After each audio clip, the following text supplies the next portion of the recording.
Hey folks! It's been a while since I've last binged a genre, but there were so many Metroidvanias I've wanted to dive into of late, some new, some old. And amongst these is the review copy I received of Studio Cut to Bits' grotesque game, Venture to the Vile.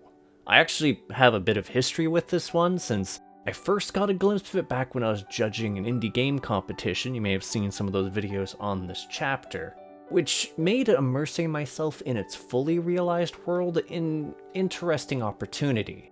But did I remain invested in this venture? Or did this title fail to endear itself to me? I'm your host, Arlian. Let's find out together. Nestled away in the countryside lay the sleepy town of Rainybrook, a quaint little place, though perhaps a bit curious given the masks its citizens wear. And yet, despite its seclusion, it's not immune to the call of progress, to the burgeoning development of industry. If only that were the only change at play, because something unsettling is hard at work beneath that cozy facade. A literal vileness encroaching the wilds and working its way into the city, warping everything that it comes into contact with, including Vincent Deere, who somehow survived a brush with the infection and now finds himself stuck between the threshold of man and vile. His only lead is Dr. Crow, whose ongoing efforts to cure the vile seem poised to direct Vincent into the very heart of it, and perhaps on the heels of a friend long thought lost. Now, synopsis aside, I was rather fond of Venture's narrative. From the word go, it sets the stage for its story, leading players through a brief showcase of Rainybrook at its proverbial zenith, if only so can cement just how drastic the ensuing outbreak of Vile is, while still retaining its sense of mystery. That said, the part I really gravitated towards was the world building itself, because, well, in the grand scheme of things, the central narrative and its objectives aren't that in-depth. You run around a few areas on a set of errands for Dr. Crow, with him occasionally dropping tidbits about the state of things, and that's fine, but it's not where the meat of the experience is. In truth, there is a vast world of just stuff to do, people to talk to, and secrets to unearth just scattered across the countryside, in NPC dialogue, in optional quests, and scattered chunks of lore. In fact, I'd say that the bulk of the game's story is off the beaten trail, with some of its bleakest moments lodged in a corner of the map I never had any real business exploring. Or at the far corner of a fortune teller's parlor, but I'll leave that for you folks to find. Still, grim as things can be, there's also a constant undercurrent of dark humor throughout the entire process. Sometimes you'll just stumble onto notes whose contents made me want to laugh, while the implications had me pause. Over time, it's a bit more overt, like the clever character banter that crops up. A great example is the exchange between Constable Beagle and Vol when you get there, since it is memorable for the sheer disdain. As for how the story culminates, well, by default there's two endings, which largely hinge on making a choice at the end, and they are largely fine enough. That said, the secret third ending is the one I ultimately found to be the most satisfying, and also served to answer a few lingering questions. It just requires a bit of doing, since it's tied to a series of hidden notes scattered in the furthest regions of the map, and then requires you to figure out what to do based on their clues, and well, reaching the actual end of the game. What I mean by this is that I had actually figured out the solution to the puzzle a fair bit earlier in my adventure, wandered into the spot I had to go, and found myself greeted by nothing, which led to me writing off that area as the correct answer to the puzzle, since I hadn't foreseen that it would be gated narratively by reaching the end, so it's a little persnickety. Thankfully, I still had plenty of reason to scour Venture to the Vile's map, because even at the tail end of the game, there was a fair amount of things to explore and unearth. Simply put, while your introduction to it does feel fairly focused and doesn't provide too much leeway insofar as going off the beaten path, once you've beaten the first boss, you gain access to a double jump and a wall jump shortly after, which opens up the rest of the map to a considerable degree, all the better to pursue the three divergent story objectives. And I mean this to the fullest extent, since the bulk of these areas tend to be optional, with plenty of goodies or lore lodged away for those eager to explore, both in the initial run as well as during future visits as you unlock other abilities. Abilities I should note, by the way, that the game's quite generous about doling out, since every major boss provides a new one, with quite a few chaining together to great effect. In fact, it wasn't long at all until I found myself able to do some minor bits of sequence breaking, for example, through the clever abuse of the wall jumps in tandem with heavy attacks, as well as things like the aerial grapples, once I unlocked the ability to latch onto enemies. It's fairly satisfying to abuse, all given, and yet I often found there was a fair bit of merit in taking the intended path, since the platforming challenges and puzzles tend to be engaging, and Venture to the Vile takes a fair bit of care in providing a relatively generous array of shortcuts, provided you're inclined to pursue them, and by extension, ease of access to the various checkpoints scattered about.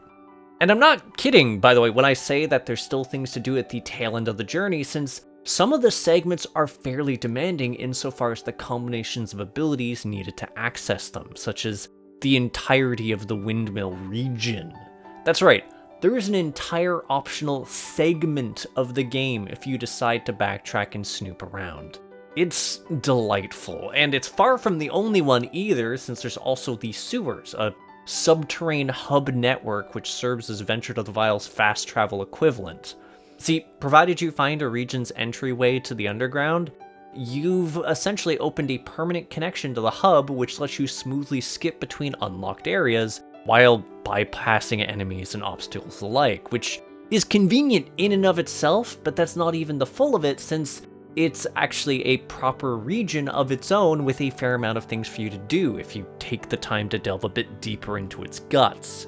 Though, if you're the sort to engage with a game's side quests, you are very likely to see the bulk of these areas, and well, I do recommend doing just that. Beyond the dialogue elements and the material rewards, the quests really are a great way to get involved with some of Venture's bonus bosses and better platforming quests.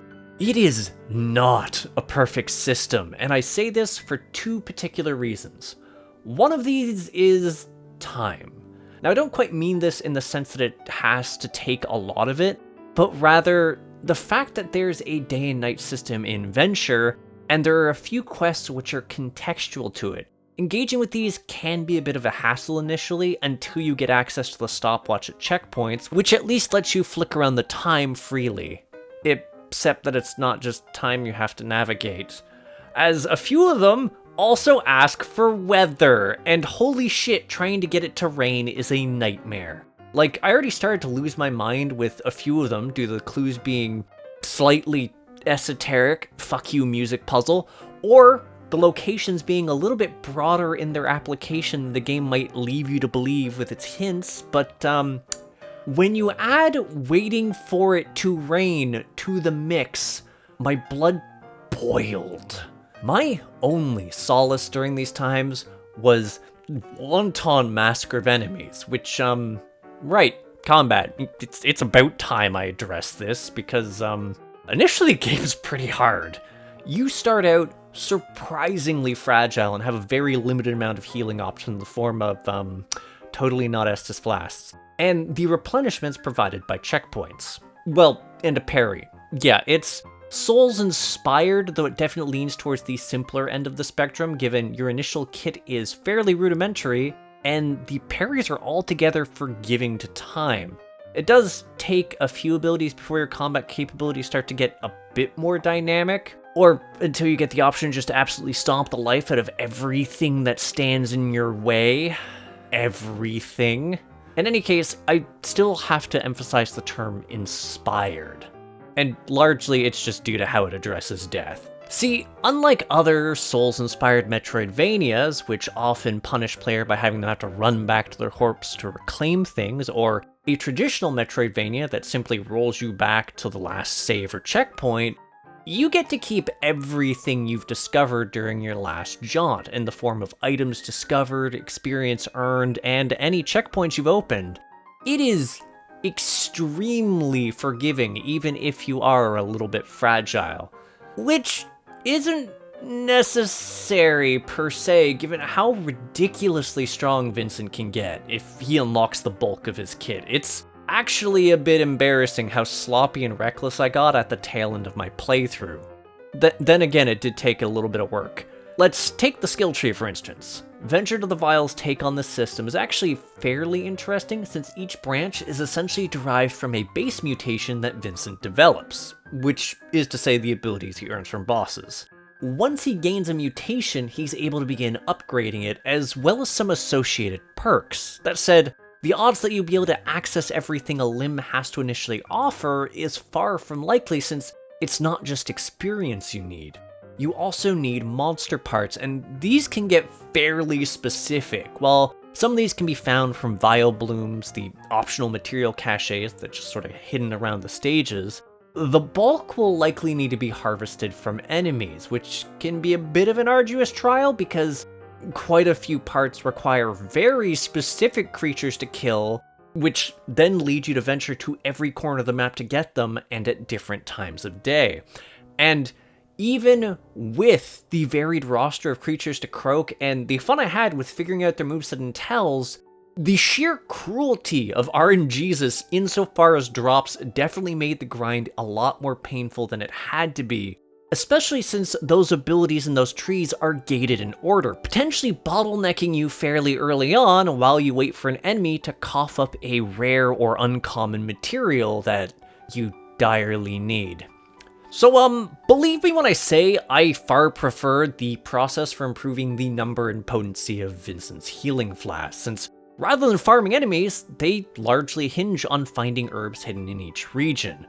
Frankly, I felt this did a much better job of controlling your recovery resources, and also served as a fabulous incentive to explore without luck being a major factor. Doubly so once you unlock the ability that directs you towards secrets, since that makes mopping up an area's loot really easy.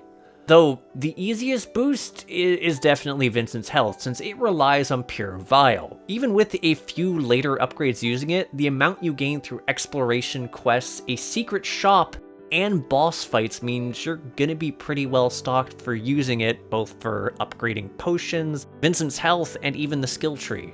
Which, right, as a note, bosses. I haven't really talked about bosses much, but on the whole, they're decent enough. Adjusting to them early on can feel a bit awkward due to the limited moveset, but once you progress, things feel a lot better, and there's a fair number which lean more towards puzzle encounters, which meant even though I've been gradually escalating towards some form of grotesque, fleshy apotheosis, they still had something interesting to provide me. Though I wholly admit to just clobbering the last boss to death in a fairly one-sided display of violence. That's probably on me.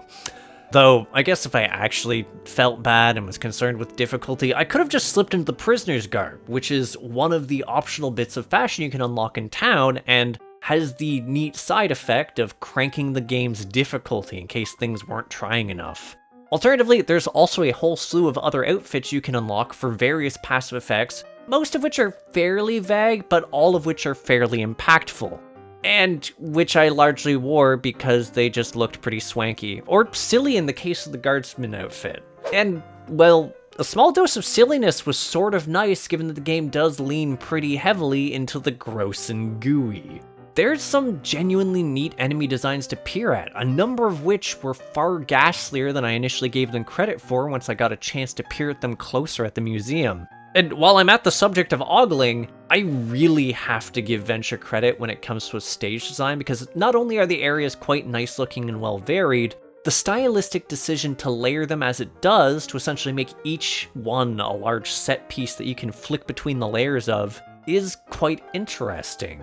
I say this because while it doesn't directly impact the gameplay, there was definitely something interesting about being able to see subtler details in the background that might hint at a patrolling enemy or the presence of a secret. And it just looks neat. I mean, that's what we're here for, right? Aesthetics section. It looks neat. Also, on the subject of secrets, I really appreciate that the map clued me into how many I had left to find in a given area. Well, largely anyways, given that those pertaining to a few secret quests were exempt, but the point still remains overall. Admittedly, if you are a fan of maps that are a bit clearer, this one definitely lacks the finer details of an actual in-depth regional map, since it's more of the broader strokes. So if you have a bad memory or rely on waypoint markers, like I frequently do, you might not jive with it necessarily. That said, the thing that really stuck out for me as far as visual flaws is just how much the game can chug a bit when blowing up an especially large vial bloom. It just doesn't like dealing with a tide of materials bursting out to the far corner of the screen and then vacuuming towards Vincent all at once. It doesn't happen often, but when it does, it is weird. Oh, and before I forget, the music's quite good, so it is something to look forward to as you mosey along. Nice, ambient. So, yeah, that's the long of things. As for the broad strokes, I'm quite fond of this game narratively. I think it does a decent job of cultivating a mystery, a real puzzle at the core of it, and providing an interesting cast of characters to explore. To the point that I was largely pursuing the optional quests for the lore elements and to just find out more about the world. Like, I wholly acknowledge that the mask quest is an absolutely frustrating quest line, built on some incredibly obtuse segments. But if you're a fan of horror, it is worth pursuing. It has a fantastic outcome when you just sit there and mull on it. And this is despite my dislike of the weather quests and music quests in general. Ignore the fact that I enjoyed Wandersong, it is exempt from this judgment. Also, on the gameplay front, while the game initially feels a bit limiting, it's not long until the combat exploration and puzzle solving really pick up, with the latter two being the most notable improvements. It's jolly good fun, just, mind the grind. Though I guess the existence of the bestiary does make it a bit more bearable. Once unlocked for the low price of monster murder, you can gradually fill in its entries, which not only provide a bit more context about your enemies, it also shows you what materials they drop. Thank God. It's a nice bit of convenience. Yeah. Though it really does pale in comparison to the area design. Like, I cannot emphasize enough. The game manages to be fairly large, but it goes out of its way to make traveling about as smooth as possible, to the point that backtracking never really galled me. It should come as no surprise then that I rate Venture to the Vial as a hit and almost past that. It is a solid foray into Metroidvanias that does a great job of providing some good exploration. Also, if you're worried about the early difficulty, I should note there's some accessibility options on the difficulty front, so yeah, no, go check it out. If you're a fan of Metroidvanias, definitely go check it out. But if you're a fan of games in general, check it out. Anywho, thanks for tuning in. If you have something to say, leave a comment, and if you enjoyed my efforts to create new indie reviews and interviews, hit subscribe and the bell. Also, please check my Patreon. It means a great deal to me, to the people who do choose to support me, and it helps me do stuff like afford cat food. So, big thank you to Shrimp Mania, Fortunate J, Greenwich Babby, and Andy Noted. Also, I have a merch house with neat swag like Crit Hit coffee mugs and shirts. Seriously, check it out. They're pretty nice. I actually have a coffee mug and shirt myself because I guess that makes me a narcissist or something. I just really like them because my girlfriend designed them. Right, yes. Also, you can check out my Discord. It's the Crit Hit Cauldron. There's a link in the description. I will catch you on the next episode of Crit Hit. Take care till then, folks. Yeah, it'll be another Metroidvania review. Spoilers, I will actually spoil this one. It is going to be Gestalt, Steam, and Cinders. That's your reward for staying this long. Bye!